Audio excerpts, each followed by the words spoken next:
Hey, this is Zen Zenith just sneaking in to say check out the House Show with Zen Zenith. That's me on Dragon Wagon Radio.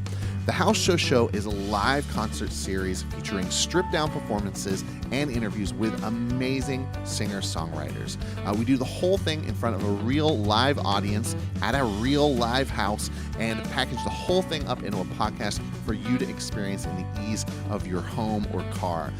Real intimate performances, real intimate conversations with great people. Check it out at thehouseshowshow.com or on Spotify, Apple Music, or wherever else good podcasts are found. We'll see you there.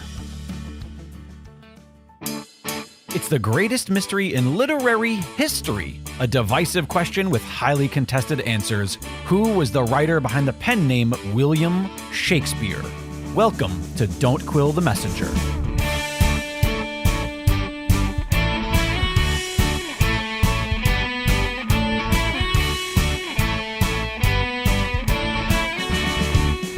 Here's your host, Stephen Sable. Welcome back, fellow Quillers, to another episode of Don't Quill the Messenger. If my calculations are correct, this is episode number 50 or 51, meaning that we are approaching our 2-year anniversary of the show as you listen to this episode, and we are thrilled to welcome back for part 2 of more of the 100 Reasons Shakespeare Was the Earl of Oxford, the author of the book, Hank Whittemore. And if you didn't tune in to the previous episode, well, then you need to go back and stream that one before you listen to this one so that you get both parts of the series. Hank, welcome back for part 2. Thank you, Steve. Good to be here again. Yeah, well, you know what we found, because I like to tell the listeners as much information as possible. So what we found when we structured out the original episode was that I had selected 5 reasons from the first 50 reasons, and then 5 reasons from the latter 50 reasons. And we got so engaged in our conversation in the previous episode that we were only able to cover 5 reasons. And so we decided it was best to do a part 2 and get to the other 5 reasons. And it just goes to show the listeners how fantastic your book is and how each and every reason could be an episode in itself, for that matter. And this technically would be the 3rd episode of the podcast series where we have delved into this book, because we did do an episode almost a year or so ago and covered some of the reasons from the book, which is what prompted us to come back and re-explore some of them today. And I want to begin today with reason number 53, which I know is very near and dear to you as well as it is to me, and that is the relationship between the Earl of Oxford and the Earl of Southampton. Yeah, very much. I mean, if you think about at the very beginning of trying to think about the author, the one thing that we know is that Shakespeare, whoever he was, dedicated 2 and only 2 narrative poems, and those are the only 2 works, to Henry Wriothesley, the Earl of Southampton, the 3rd Earl. And these were very warm dedications, including one that said, the love I dedicate to your lordship is without end, and seemed to emphasize his duty to him. Now, this could be anyone, you might say, but they tried and tried to find a relationship between William Shakespeare of Stratford upon Avon and the 3rd Earl of Southampton. You would think that they could find something with all the massive research that has been done. Not a stone has been unturned, and not a scrap of evidence. So someone like Charlotte Stopes, who devoted her life to the Earl of Southampton and Shakespeare, and found that she could never document any kind of evidence of their relationship.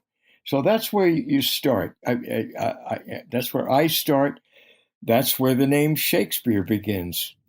That's the first time that William Shakespeare appeared in print in 1593 on Venus and Adonis, the narrative poem, and then in 1594 on Lucrece, or the Rape of Lucrece, it was later called, to the Earl of Southampton. You would think that with these two public dedications, and with Southampton being such a prominent figure at the court and in the life of the Elizabethan reign and the James reign, that there'd be some evidence. Well, once we looked at it through the lens of Oxford's life, we find that they match, and that's where it became easy to write reason number 53, and we can get into that. Well, I thought I'd stop a moment so I'd give you a chance. I think it's very important because a lot of people who are familiar with this issue and who are familiar with this, what I believe to be one of the key linchpins of the answer to this great mystery, is if we can somehow identify and put a true connection to these two men, the writer known as Shakespeare and the Earl of Southampton, beyond the dedications of these two poems, I think we find the answer to who the real Shakespeare is. So I believe that the Earl of Southampton is the key linchpin. And I think that that's probably a true statement about most people who are familiar with the Shakespeare authorship question. I think that they believe, as I believe, that is the key. Now, the definition of the key is open to a lot of speculation, and there are theories that abound on various different levels. But I do believe that more importance needs to be shown to this relationship in order to discover why this writer invented this name just for, as it appears, the specific purpose of dedicating not one, but two of his first works under this name to this man. And yes, I think once we can define that, we probably have the roadmap to the truth. I agree totally. His name, the Shakespeare name, was on those dedications, and for some reason not even on the title pages of those narrative poems. But a lot of people, and here's where the traditional author can get you into trouble, and confused, and a feeling of letdown. The sonnets, there's a general idea that, well, Southampton must be the recipient, the young man receiving so many of the sonnets that were published in 1609, and printed and disappeared for a century, I should add.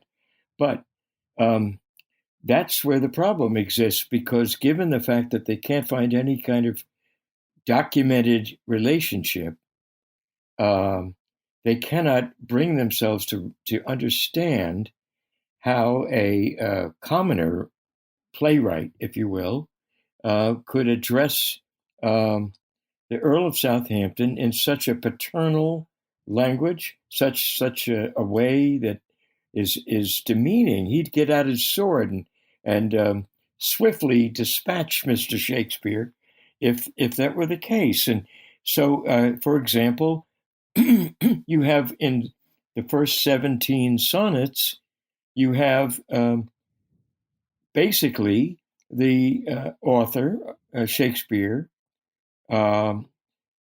demanding of Southampton that he not only perhaps get married, and not to any particular person is spoken of, but to propagate. Imagine, he calls him what murderous shame, and you're destroying the world, and you're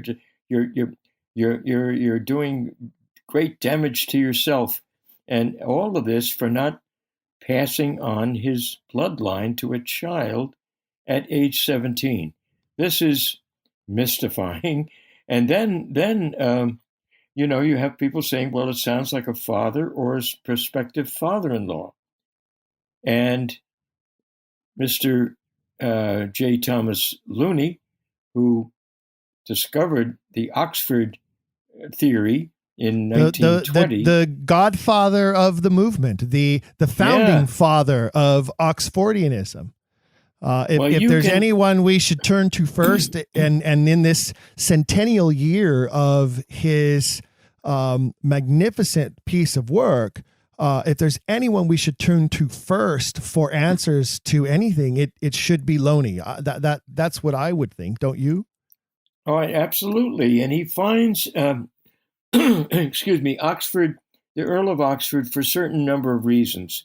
And all of a sudden, he comes upon the fact that for some 5 years, during the very time that these 17 sonnets urging him to pass on his bloodline, have a child, a son of his own, if you will, coincide with Oxford as the prospective father-in-law of Burleigh, Lord Burleigh, William Cecil, and Southampton's a ward of Burleigh, as Oxford had been, and he's pressuring Southampton to marry Oxford's daughter. That is Burleigh's own granddaughter. Mm-hmm. Now, whether she was really Oxford's daughter or not, we're not quite sure. I don't think we've ever proved it one way or the other. But the fact is, here was the connection for Loney to go, oh my goodness, this is beyond something that I thought could happen. That he finds the sonnets matched with an actual situation in the Earl of Oxford's life. So, that's one amazing thing there. Well, and in fact, Loney wrote in Shake-Speare Identified, Loney makes sure to point out, and this is a direct quote from his book. He says, quote, it was, quote, difficult to resist the feeling that Rosely had made a hero of De Vere and had attempted to model his life on that of his predecessor as royal ward. And this is after Loney points out the aspects of their lives that are replicated prior to adulthood, in the fact that they were both royal wards, that they both were raised in the house of William Cecil. But Loney goes further. He goes further than to point out those similarities, and he points out that Southampton seemed to see De Vere as a role model, as a hero of sorts to model his own life after and to attempt to replicate. So if that's not an adoration of some sort, at the very minimum, a mentorship, perhaps a father figure of some sorts, I don't know what else would be. Well, I agree. And, it's interesting. We don't find that emphasized too much by Oxfordians themselves somehow. But Looney was very emphatic about it. He went through a number of aspects of the life of Southampton that was, as you say, seemed to be modeled on the life of Oxford, including later on his not only his military ambitions, but his love of literature, his patronizing of writers, authors, the way Oxford himself did, and it goes on and on. And another point for Loney was that here we have him, Oxford, writing sonnets, perhaps to Southampton, about the marriage pressure in some way in the early 1590s, but you go about 8 years later to 1601, and you have Southampton now having joined up with the Earl of Essex on many military adventures, deciding that they need to deal with the succession crisis brought about by Queen Elizabeth's failure to name anyone to succeed her. They wanted to call a parliament. They wanted to have her call a parliament and have some heir decided before she died, so that England would not have a civil war around the throne. Well, they tried and they failed. One of their reasons for trying was to get William Cecil's son, Robert Cecil, who was now principal secretary, and had Elizabeth's ear and was, in a way controlling her. So they wanted to get Cecil out of the way. It didn't work. That was called the Essex Rebellion. Southampton and Essex were put in prison, charged with high treason, and they faced pretty certain execution. I always feel like J.R.R. Tolkien used Robert Cecil as his model for the character known as Wormtongue in the Lord of the Rings series.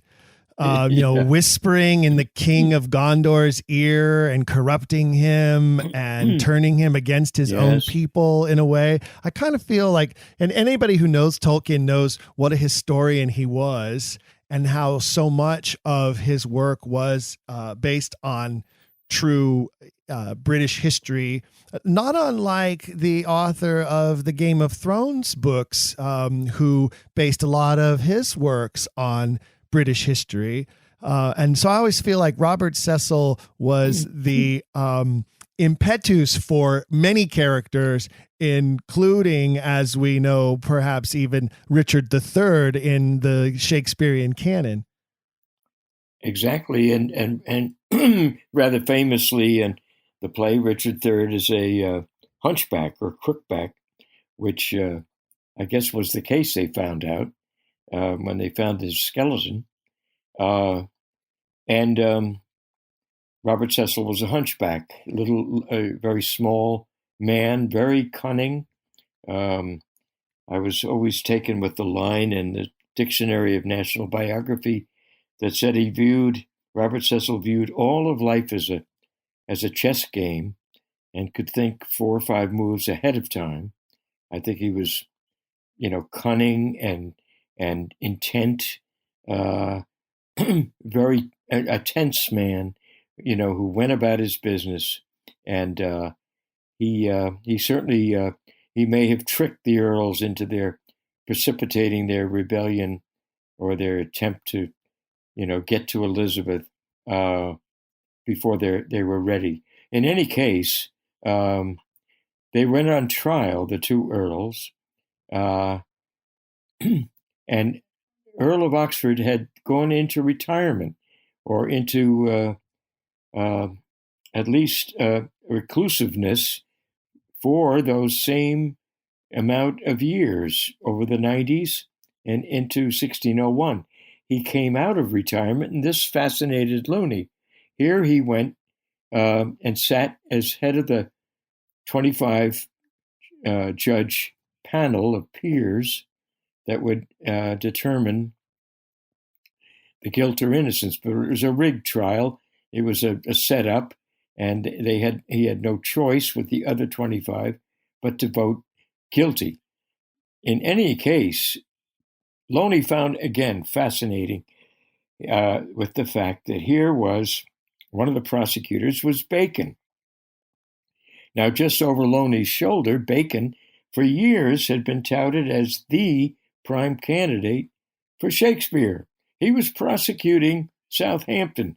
Doesn't seem to go with Shakespeare's dedication of love, forever.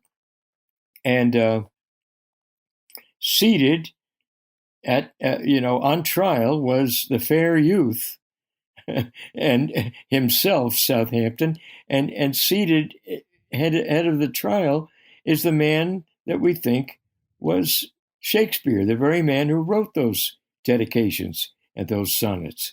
So for Loney, he thought this was an amazing, dramatic, even visual event, and I can see that he was well taken with it. And I love the way Looney and many of the other writers from the late 1900s and early 20th century were able to express themselves. Well, we could spend an entire episode just talking about Oxford and Southampton. And in fact, there is an entire episode of us talking about Oxford and Southampton. And it's about your other book called The Monument. And so I would encourage listeners to go and look for that episode if they'd like to know more. One extra little thing I'd like to add in before we get to the next reason in the 100 Reasons Shakespeare was the Earl of Oxford is the interesting footnote, or even maybe the dot on the exclamation point of this relationship. And it is the relationship between Southampton and the 18th Earl of Oxford. Not just the 17th Earl of Oxford, but the 18th Earl of Oxford, Henry de Vere. And the two of them became known as the two Henrys. And ironically, and this is another whole episode we could go into that maybe we should someday, is the deaths of those two men, those two Henrys, coming so closely to one another during the same campaign, same military campaign. And yes, and they were widely known as parliamentary men who were not afraid to speak up against the monarch, who was King James of Scotland, who had come in and taken over, ending the Tudor line and now the Stuart line. And they got jailed for it, as you say, and they were all for England, but they were against some of the policies that were going on from the king's point of view, including a Spanish marriage. But they're off at war together, and they both end up dead. I've always believed that the best place to assassinate somebody is on a battlefield. There's some speculation and some evidence, perhaps, that Southampton was poisoned, but that can't be proved, or it hasn't been. But there's some evidence. I've read about that. Well, we'll encourage our listeners to go and look for our previous episode between you and I on your work, The Monument, where they can learn more. They can also purchase the book online if they're interested, just as they can also find the 100 Reasons Shakespeare was the Earl of Oxford, which I'm actually holding right here in my hand. And I want to transition now to reason number 61. Methinks I have astronomy. And this particular reason, one of the reasons I chose this reason is because I have taught in the past a course on Shakespeare and the stars and about the Shakespearean canon and the obvious progression that occurs within the works of the author's understanding of the universe and astronomy, as well as his use of astrology, which he does keep very separate from astronomy, in my opinion, when you look at the references that are made. And I like to talk about that. Reason number 61, methinks I have astronomy. Steve, it happens to be absolutely one of my favorite reasons because of not only the dimensions of what was going on, and I'll explain that in a minute, but also the connection to Hamlet, which was how I even got into my own Shakespearean obsessions. I love the play Hamlet. But when Oxford was in his 20s and early 30s, that's in 1570s and up through, let's say, 1585, there was a particular frenzy of new astronomy, new looks at the heavens, a new vision of the cosmos itself. For example, and I want to get to Hamlet, but it was the idea, for example, the Milky Way. Do you know the Milky Way was thought to be just like milk? That's why it was sort of referred to that way. Now they were beginning to see that there were just millions of stars, discretely separate stars. Can you imagine, like pebbles on a beach? And of course, the whole Copernican revolution was now being accepted by these kind of men, these thinkers like Digges and Marlowe and Harriot and the Earl of Oxford, there was a school of night. And I think all that meant was that they talked about these very politically dangerous ideas that no, the Earth was not the center of the whole universe. It was just, even the solar system is not the center of the universe. And in fact, the sun is, and the Earth revolving and rotating and revolving around it. Now, when you get to Hamlet, you have repeated references to the new idea and conception of the cosmos. And Hamlet was studying when it wanted to go back to Wittenberg.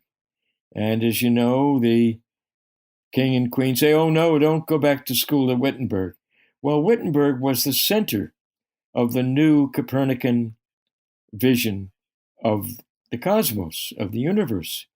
And in Hamlet says, I'm too much in the sun. He's really, it's all through the play that Hamlet represents the one who should be at the center of the realm as the king.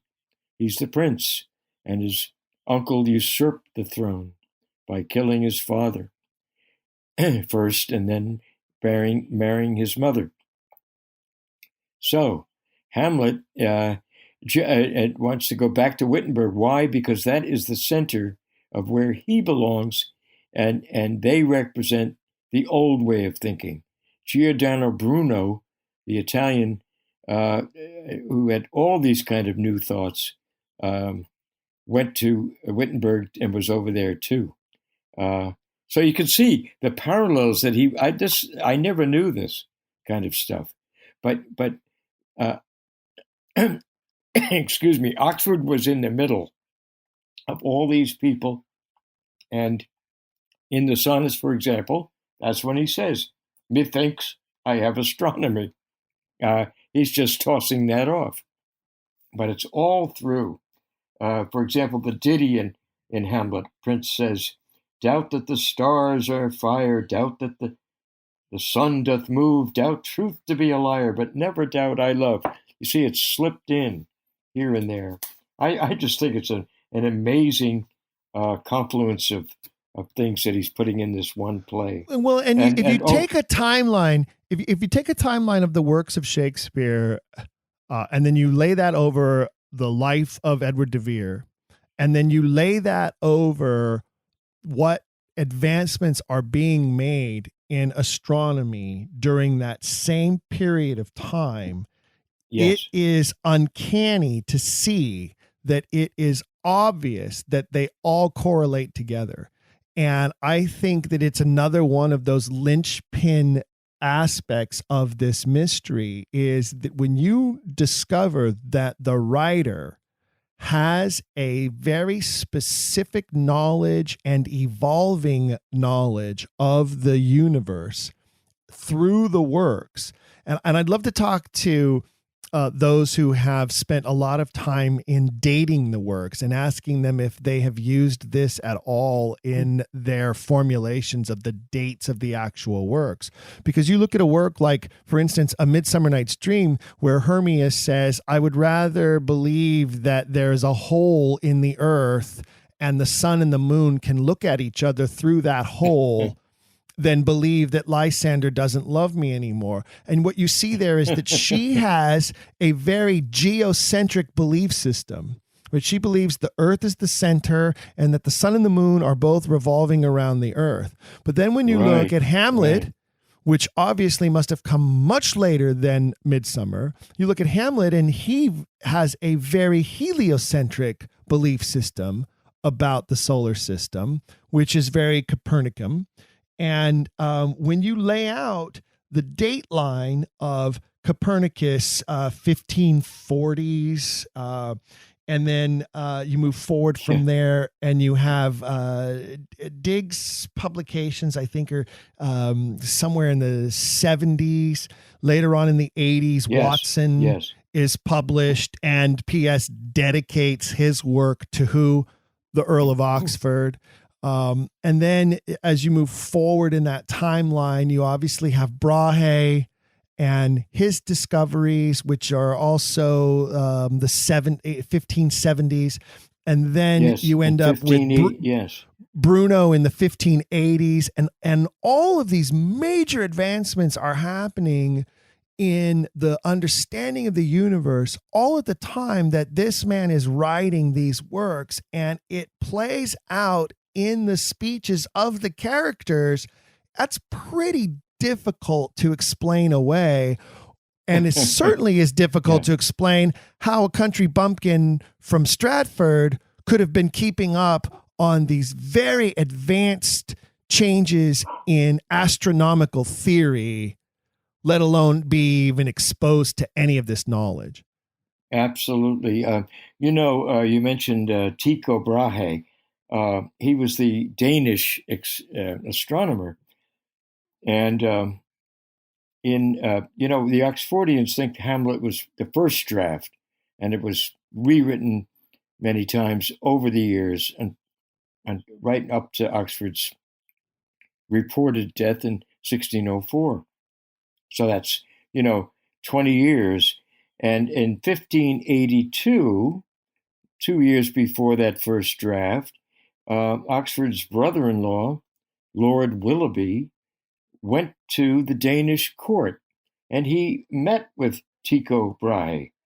And there was a famous observation that Brahe had made called Tycho's supernova, they dubbed it.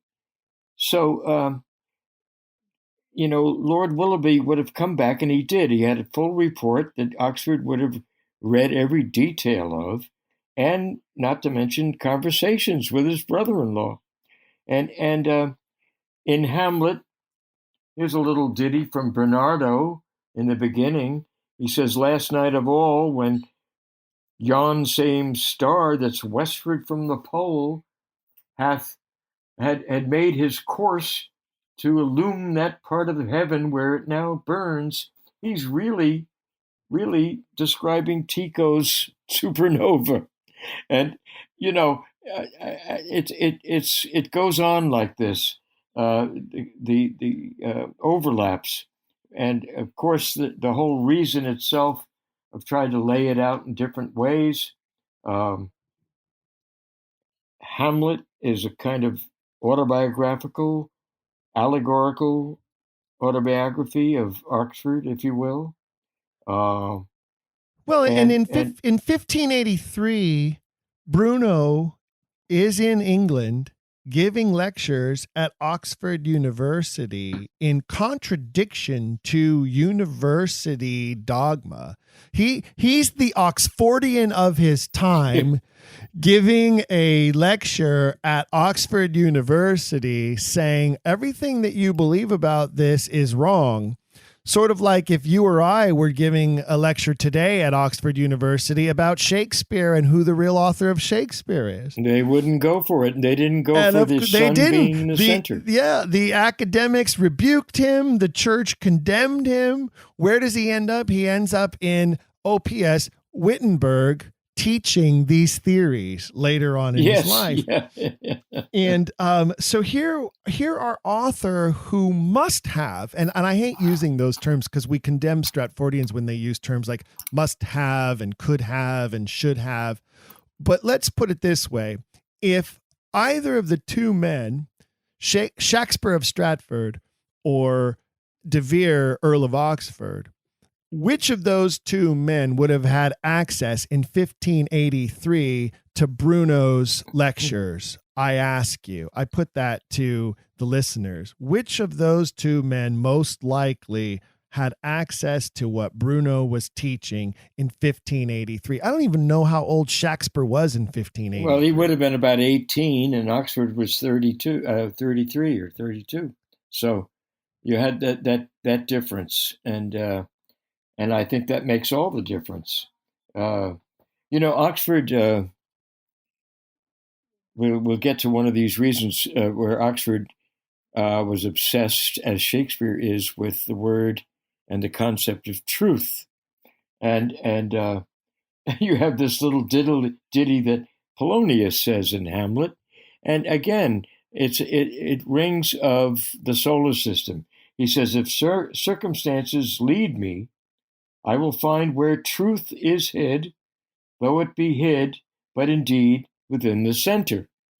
Now, there you are, truth in the center, the sun in the center, and the prince as the rightful center of the universe of the Danish court.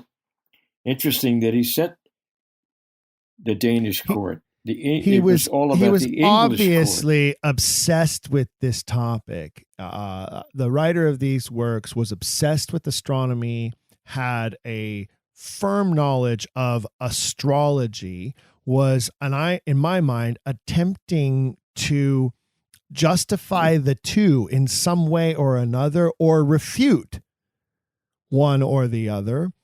And because I think in that day and age, that would have been a very difficult debate. Even today, this many hundreds of years later, there are debates about, is astrology actually based in science at all? Or is it just myth and legend and, weirdness?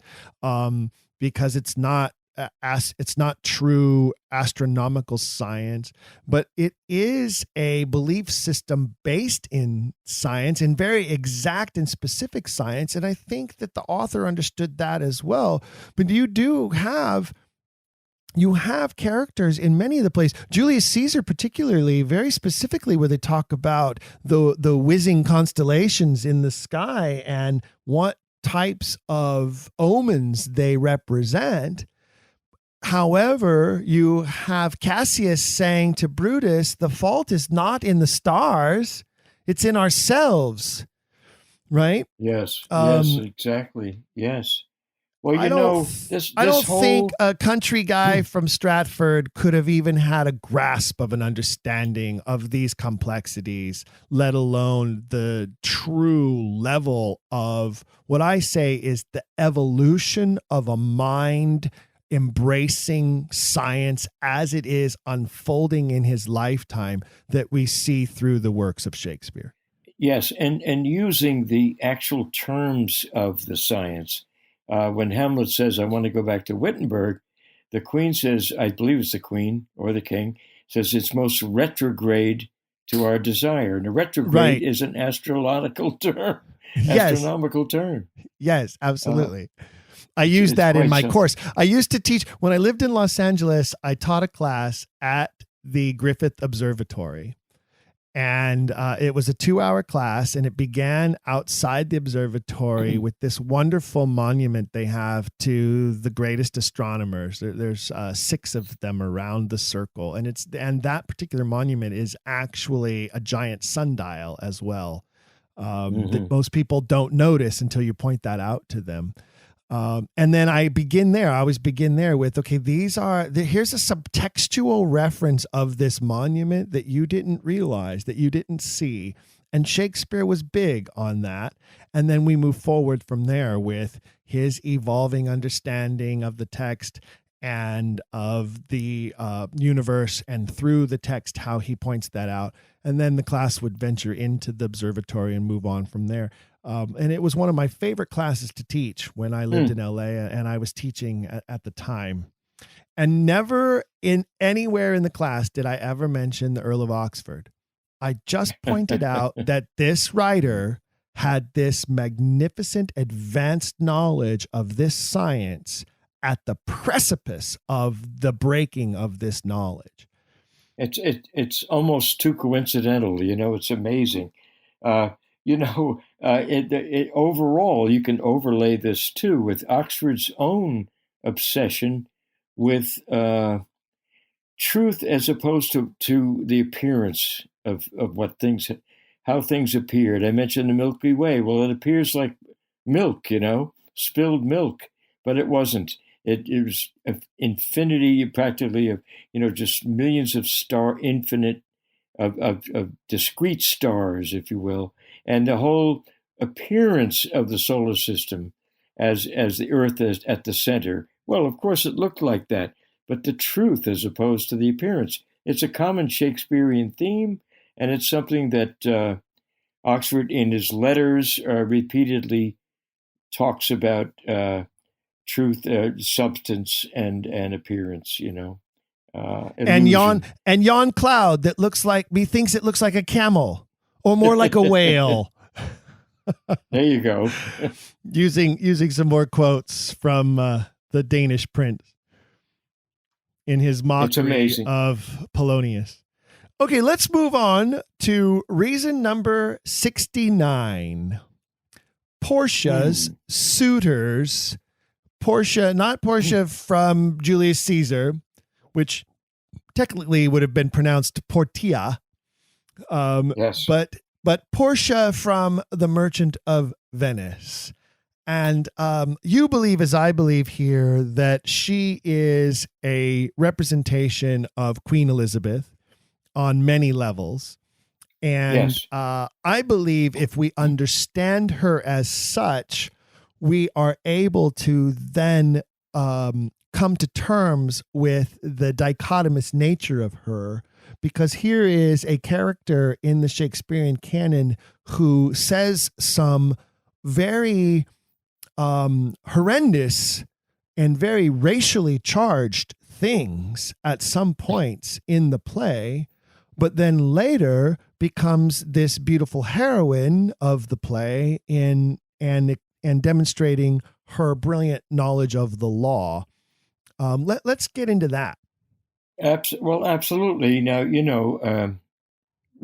we talk about Shakespeare's strong female characters, right? And Oxford was in a position to know many strong female characters. Now, among them, and of course, the chief one who appears in many of the plays is Queen Elizabeth. She must have been the most fascinating real life model that you could ever have. And I would argue that she was the most powerful woman to have ever lived in the history of mankind to this date. She was an absolute monarch. That's right. And near the end of this reason, you have a confluence of real events and what happens in the play. It's Scylla and Charybdis. Is that how you pronounce it? I think so. That's between right. Scylla and Charybdis. I wish Earl Showerman were here, because he's the Greek expert and he would know. But basically, a rock and a hard place. Yeah, between a rock and a hard place, and Scylla was Elizabeth, the terrible sea monster, and Charybdis was the whirlwind, the vortex, the great hole in the ocean that would suck you in, sort of like a Bermuda Triangle, right? Yes, but was it in off Sicily or? Anyway. Yes. And, just as a side note, my wife and I very recently performed in Shaw's Pygmalion. And Shaw had a very love-hate relationship with Shakespeare throughout his entire career. I believe it was one based in envy. We talked in the last episode about Salieri's envy of Mozart, and I believe Shaw had a similar Yes. envy of Shakespeare, especially because in Pygmalion, he gives, of all people, Alfred Doolittle quotes this context. He says, but he gets it wrong. He malapropisms it, sort of like a Bottom character would. And he says, I'm stuck between the skilly of the workhouse and the charbitis of the middle class. That's pretty good. Well, there was a play at court called Portio and Demorantes, I believe, and they wrote that down. It looks like an early version of The Merchant, 1579 at court, just when the Duke of Alençon of France was courting Elizabeth, and had come over to England, and the first of two times, and Elizabeth in 1580. First of all, she saw that play, and then she made a speech, and she used the same language that Portia uses, and the rock and the hard place is, she says Alençon, and she actually made this in a talk that she with her ambassador, and it was reported, and Oxford would have overheard this too, or she heard it from the play and then repeated the Scylla and Charybdis, and here I am between Scylla and Charybdis, she said.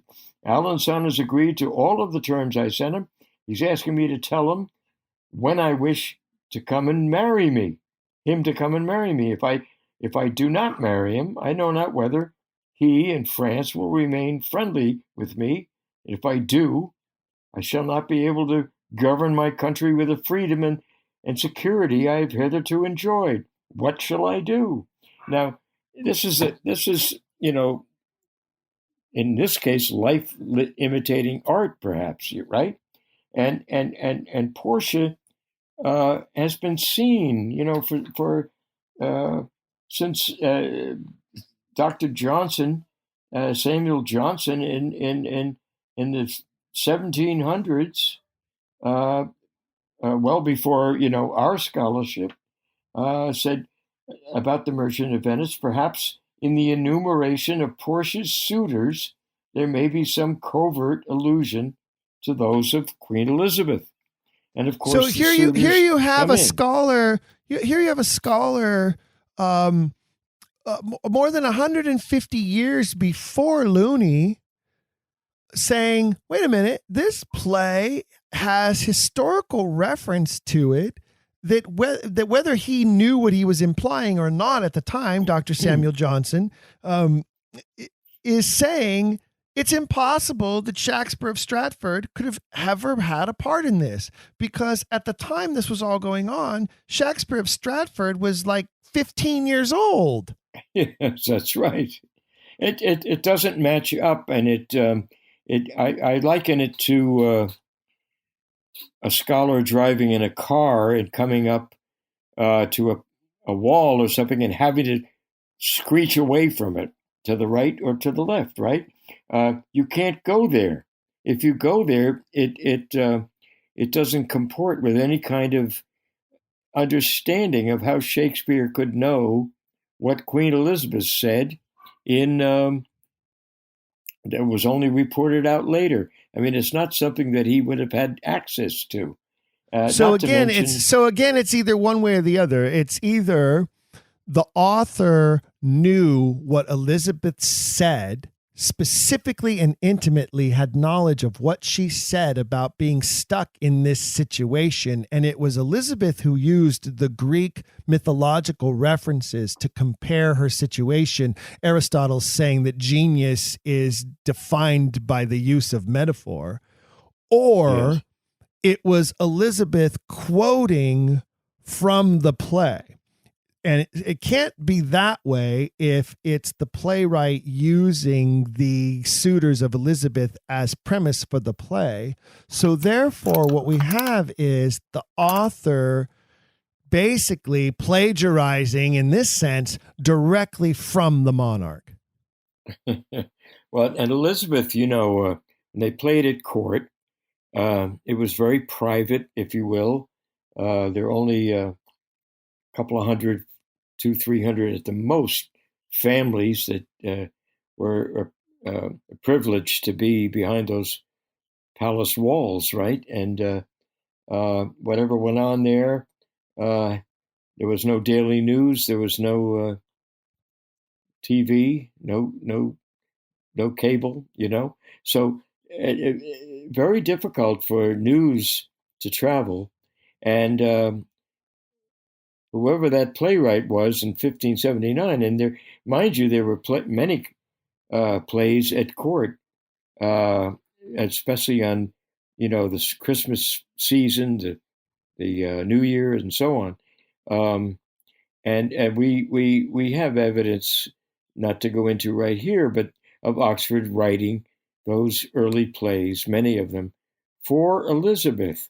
Imagine, she was the prime audience. She sat right up front, everybody else around her in a big high chair, and watched every motion and listened to every word, and was delighted with stuff when it was bawdy, when it was true, even when it was semi-critical of her.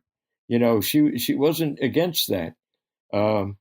So Well, you and I share a lot in common, and one of the things that we particularly share in common is our love for the theater, as well as the fact that we have both written for the stage.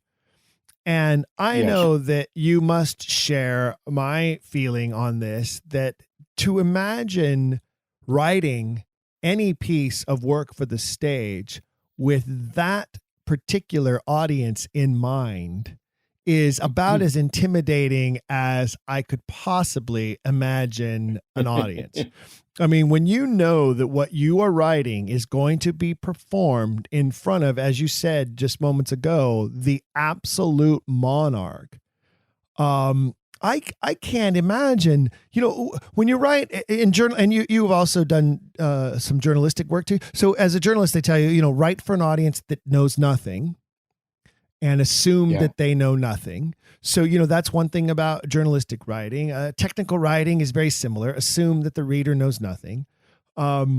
Obviously, when you're writing fiction, there's a variety of realms that you can go into, and first person, third person, etc. But when you're writing for the stage, you're writing for who you hope will be an appreciative audience. But in this case, when you're writing for the stage, you're writing for an audience that you know for a fact who she is, and you better pray she's an appreciative audience, or you could lose your head.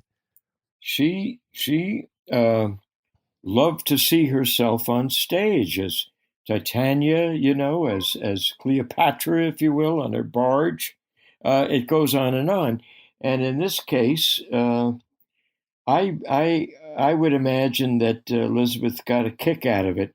Oxford, don't forget, was her dancing partner. They were very intimate in terms of their own relationship. I mean, she depended on him a lot. This was in the 70s, and by the time the mid 80s, things changed. But for 10 years at least, he was in the highest favor of this monarch, and got to know everything about her. And of course, in the court system, and in that rarefied atmosphere, it was somewhat like a bunch of cousins and relatives getting together, and some smart aleck writer, theater guy gets up and puts on a bunch of skits that send everybody howling because he's mimicking the very people that are in the room. And it's not only Elizabeth being mimicked, it's Alençon the suitor. Maybe he was at court since he had visited England. He was probably looking at it himself. Can you imagine?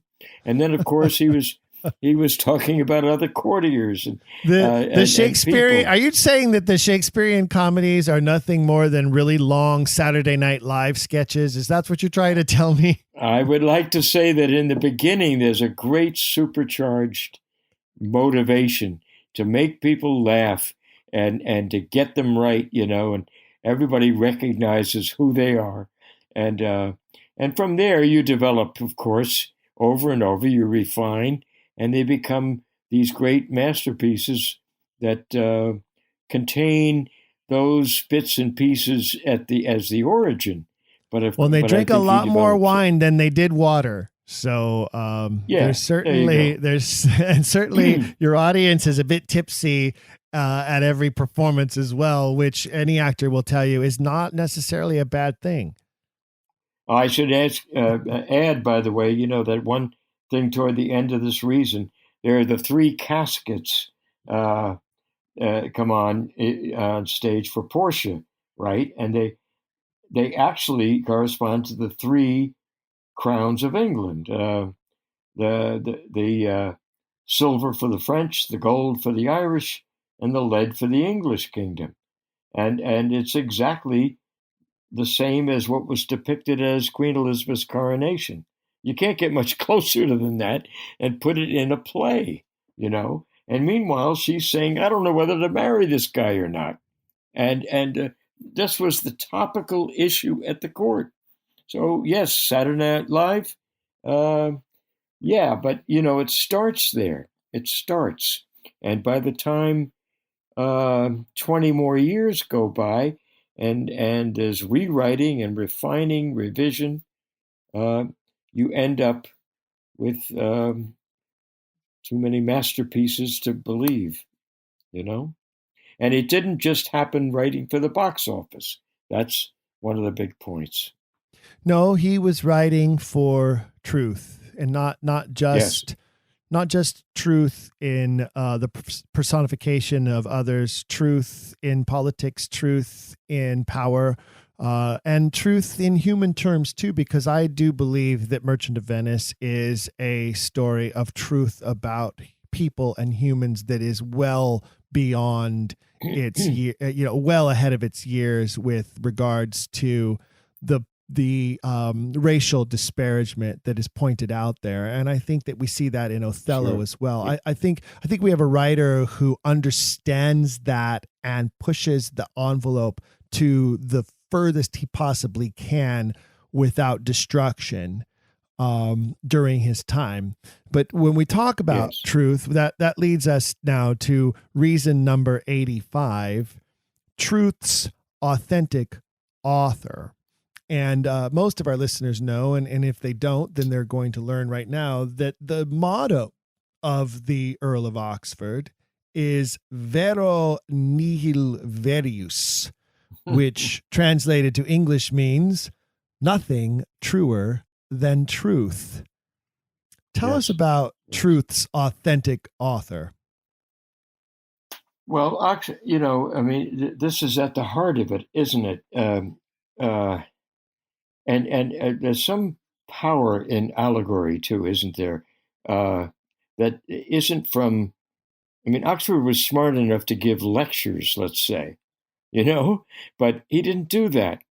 There's a reason, not only because you could say dangerous things through allegory and perhaps get away with it, but being forced to do that, I think, is part of the source of the power of Shakespeare, if that makes any sense at all.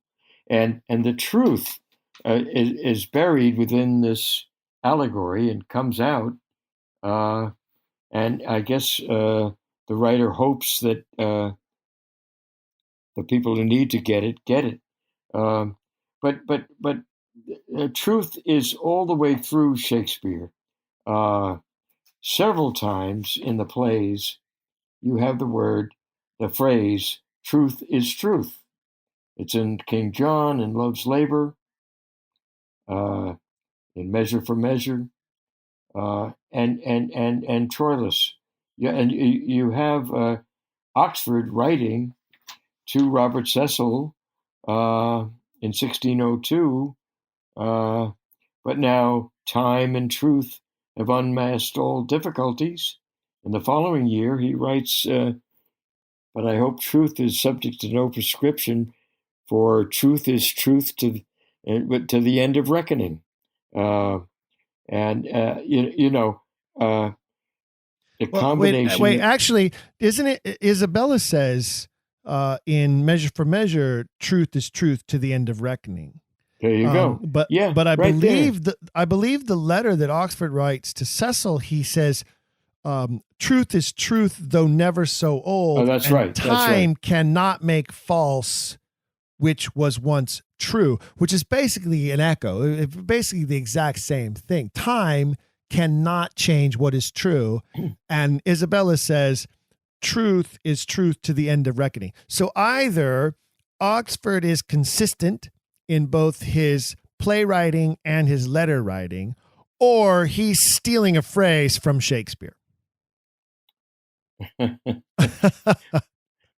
Yeah.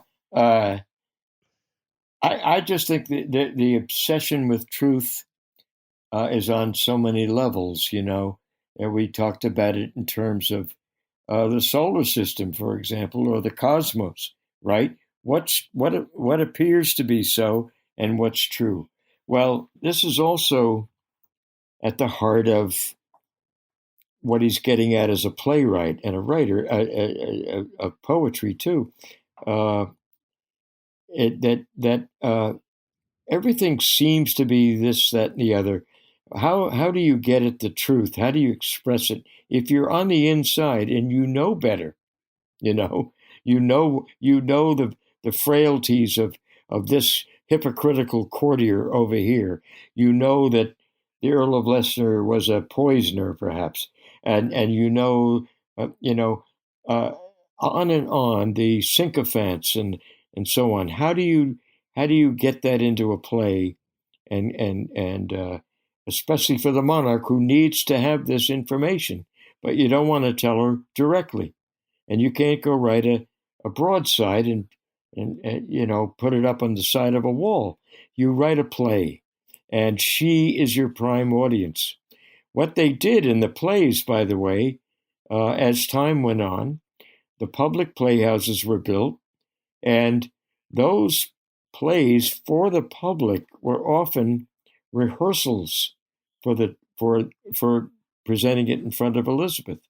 So, on the one hand, it started in the court and went out to the public. On the other hand, as the plays got developed, they were then rehearsed in front of the public and then presented at court. It's quite a even today on Broadway and in many other theater circles, there are preview performances, there are workshop performances of a piece that is continuing to develop. There are even for some Broadway musicals, you can even find recordings of the earliest versions of productions that then later change with songs either added or removed based on audience response. So there's no doubt that that process has been a part of the creative process for the history of the process, in my mind, as not only a producer, director, actor, and writer for the stage. That has been my process. That has been how I have worked. Yes. And I can't imagine any other form of working. It just doesn't make any sense any other way. Here are a couple of lines from The Merchant of Venice. Give me your blessing. Truth will come to light. Murder cannot be hid long. A man's son may, but in the end, truth will out. And in The Rape of Lucrece, Time's glory is to calm contending kings, to unmask falsehood, and bring truth to light. Now, from kings, read queens too, So Oxford is also talking about his own mission to I think his mission was devoted to England and to the right path for his monarch be taken. I will see your quote from Merchant in Venice and your quote from Rape of Lucrece, and I will raise you a quote from Oxford in a letter to Robert Cecil in January 1602, where he says, "But now time and truth have unmasked all difficulties." So it's the same language, isn't it? They become mirror images. There's a terrific. Do you happen to know? At some point in his life, William Shake-Speare of Stratford did receive a coat of arms at some point. I'm kind of shaky on the history of that, but do you happen to know what he chose for his motto to be? Oh, not without. Not without a Google search. It wasn't a motto. It was something that was put in by the Herald, not without right or something. But people thought that was his motto. I don't know if he had a motto other than that. Well, you can't choose a motto if you don't know how to read and write.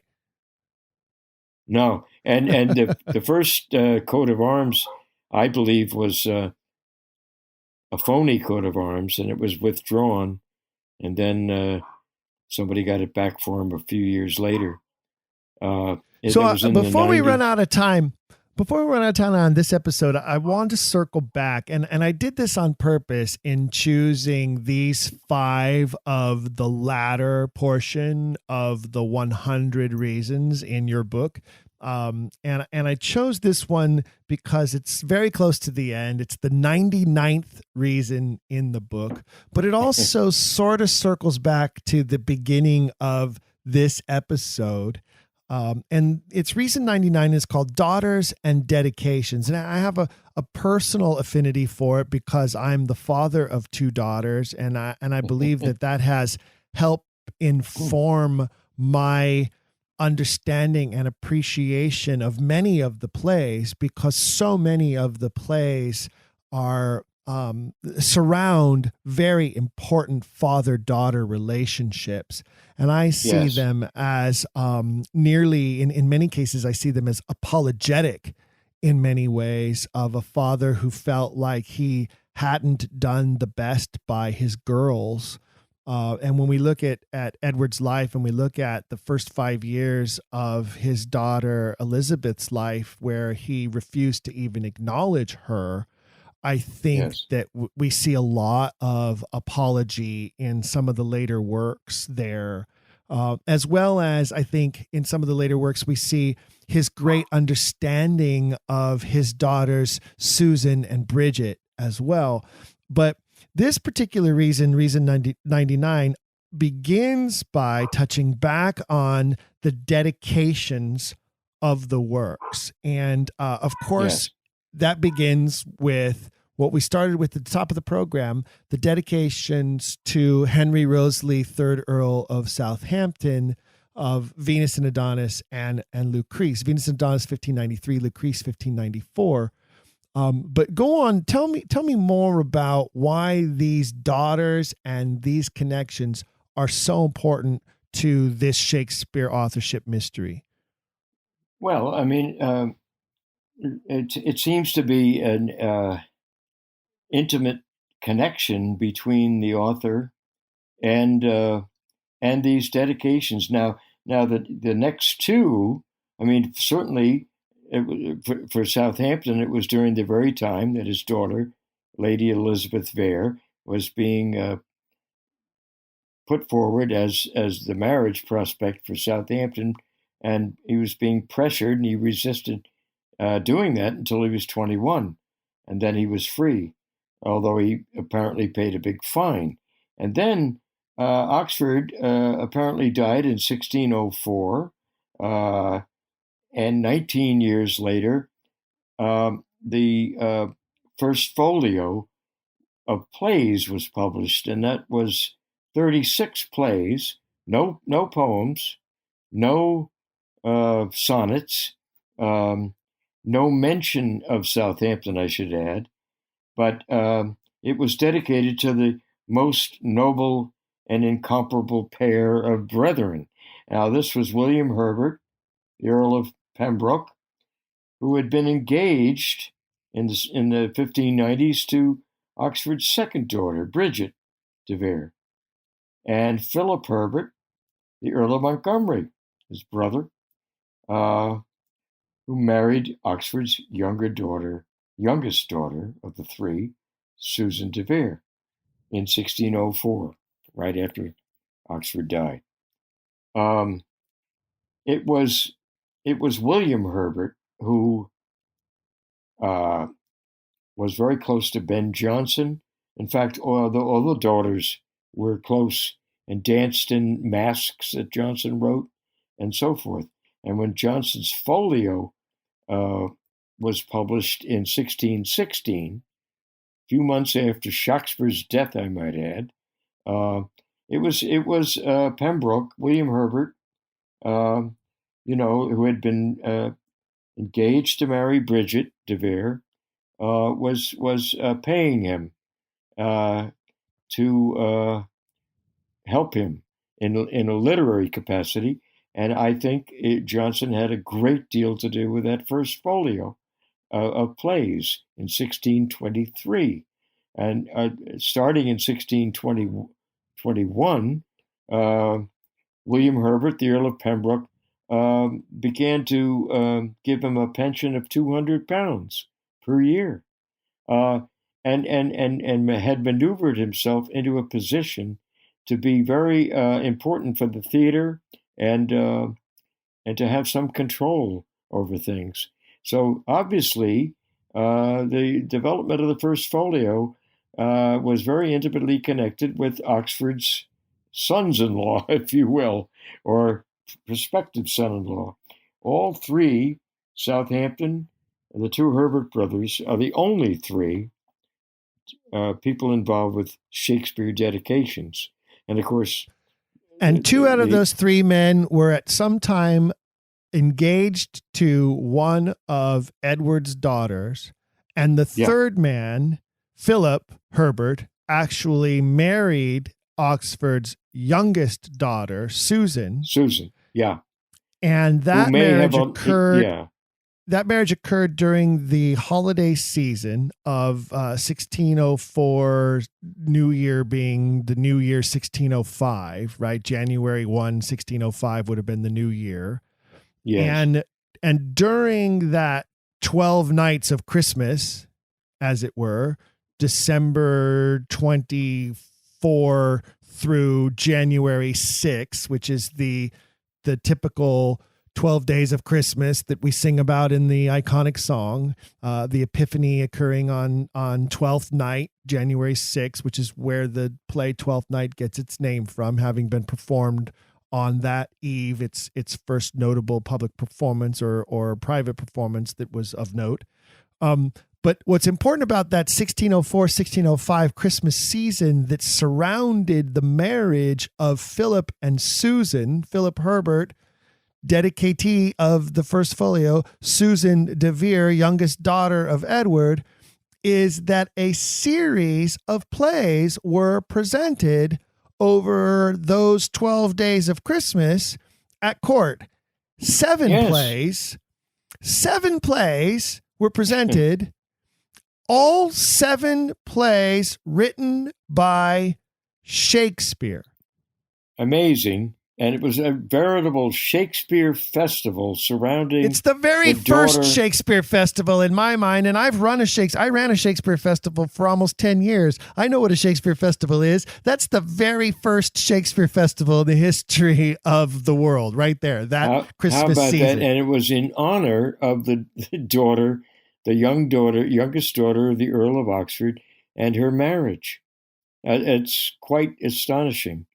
One of the plays, by the way, put on in that January for for Queen Anne, the king's wife, King James's wife, was staged at or patronized, if you will, by Southampton himself, who had been spared from execution, who had been released by King James, celebrated by Shake-Speare, if you will, in Sonnet 107, his release from the Tower.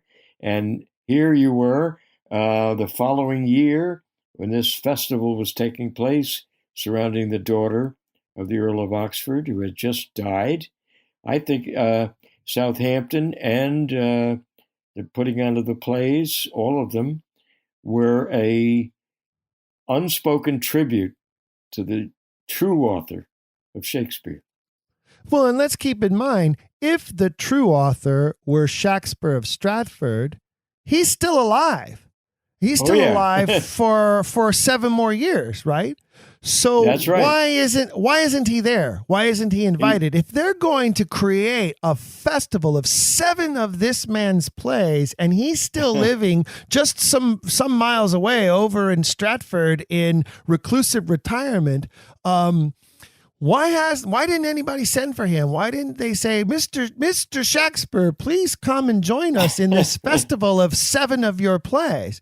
If the true author were still living, why would the true author not be there at court to be a part of the production of 7 titles of his creation? Well, maybe your Stratfordian professor would say he was there, but he acted in one of them or more of them. but there's no evidence of that, really. There's no evidence of that, but we do have written evidence that here are some of the actors who did act in some of the presentations, including the bride and groom, Susan de Vere and her new husband, Philip Herbert, Elizabeth de Vere and her husband, William Stanley, the Earl of Derby, and Bridget de Vere, the middle daughter's former fiance, brother to the groom, William Herbert, Earl of Pembroke. They all performed on the stage during that week, and that is documented. So you would think if all of those names and those performances would be documented in this very theatrical family, that we would have some sort of documentation if the actual author were alive and had been there to be a part of the festivities. Well, it's an interesting, always interested me, to me, and things changed once Mr. Looney in 1920 began to unveiled his Shakespeare identified as the Earl of Oxford. Things began to change in the scholarly Stratfordian community. One of them was, now we were just talking about Oxford dying in June of 1604 and this Shakespeare festival surrounding the wedding of his daughter in December and January of 1604-05, and that the line for years, a century, was that Shake-Speare of Stratford stopped acting and went back to Warwickshire, his home, in 1604. Now, I think they began to stop saying that because it was too coincidental, because Oxford died then, and it seems like the plays suddenly stopped being printed, except for a few loose canons in 1608-09, but otherwise, fully 18 had yet to be printed by the time 19 years later in 1623 with the folio. So in other words, Oxford dies, and aside from the full new quarto of Hamlet, a few months later, there are no new Shakespeare plays that hadn't been printed before coming upon the scene, except for a slight burst along with the sonnets in 1608 and 09. Otherwise, fully 18 out of the 36 had never before been printed. So imagine the dovetailing that they had with Oxford's own death and the stopping of the printing. That's caused them to think, well, Shakespeare must have left town and gone back to Stratford. Maybe he continued writing, but he stopped acting. They started changing that later, because it was too Oxfordian, if you will. Sure. Sure. Well, that continues to be the problem for them, doesn't it?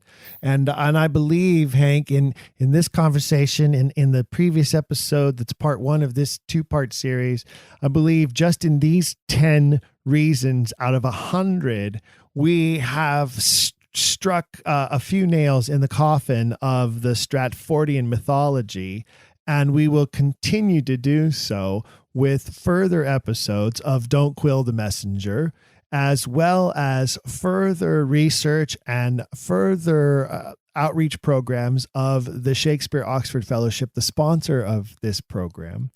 And before we wrap up this rather lengthy episode of our program, I would like to encourage all of our listeners, go find Hank Whittemore's book, 100 Reasons Shakespeare Was the Earl of Oxford. You can get it on Amazon. It's not a hard find, and order it to your house. And if you were intrigued by the 5 reasons we covered in the last episode, the 5 reasons we covered today, then you will certainly be intrigued by the other 90 that you will find in the book. And Hank, I want to thank you for joining us again and for being a part of this unprecedented 2-episode series that we invented, but by chance, just because it seems that whenever we start engaging each other's minds, we run long. But I hope our listeners will indulge us and forgive the extended length of this particular episode and enjoy it wherever they are listening, whether it be on their exercise bike, in the shower, or on their commute to work. We do want to thank our listeners for choosing us out of the myriad of options for entertainment and knowledge that are out there. We thank you all for being fellow Quillers. Please give us a rate and review. Please visit ShakespeareOxfordFellowship.org. If you are not already a member of the Shakespeare Oxford Fellowship, please join. Please consider giving a gift membership to a friend to help introduce them to this topic. All of your membership dues go to help support the organization and its endeavors, and we would gladly have you as a member of the organization to help you further your quest for the truth in this greatest literary mystery of all time. Thank you again, Hank, for joining us. Thank you, Steve. Really enjoyed it. And we'll look forward to another one. I'm sure we could do how many more episodes on how many more reasons. So we'll look forward to another one in the future. And in the meantime, fellow Quillers, as Hank and I would say to you, keep asking questions. If you've enjoyed today's episode, please leave a rating and review in your podcast player. For even more, visit our website, don'tquillthepodcast.com. There you can find official merchandise in our shop, as well as a link to our Patreon. This show is made possible by people like you. We hope you'll consider showing your support by becoming a monthly patron, where you'll receive bonus material and tons of exclusive perks. You can also join in the conversation on our Discord and by following us at Don't Quill the Pod on all social media. All of this can be found at don'tquillthepodcast.com, don'tquillthepodcast.com.